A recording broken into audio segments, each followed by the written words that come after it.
Then look at verse 19. They also reported his good deeds before me and reported my words to him.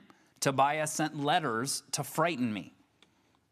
If there's one part about this narrative that just can translate perfectly into our time, it's the deep distrust, the psychological damage that corrupt reporters, that dishonest media can inflict upon a people.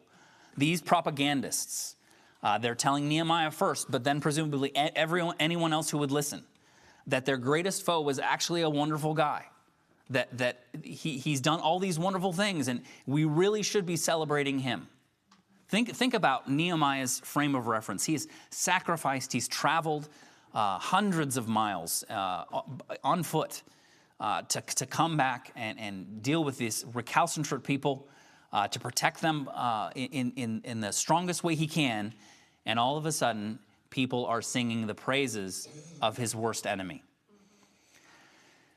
George Orwell, in his masterpiece, 1984, he wrote about the demoralization of being forced to accept lies as truth. That's one of the most serious ways that a people the moral courage can be sucked out of them when they're forced to repeat something they know to be false.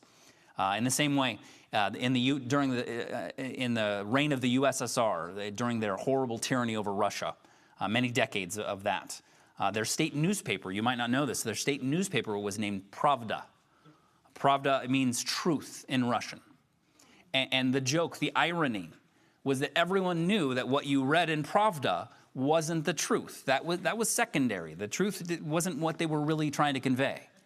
They were trying to communicate what you had to accept as truth, what you publicly had to proclaim and profess and believe in front of everyone as the truth, something you knew to be false. So you can imagine Nehemiah's dismay, his dejection. He's worked so hard. He's worked to rebuild the entire wall, to safeguard his people from every threat that can come from the outside, only to hear from their own lips that the true enemy that he now has to combat is an internal public deception campaign, a public misinformation campaign, to use a terminology we're familiar with.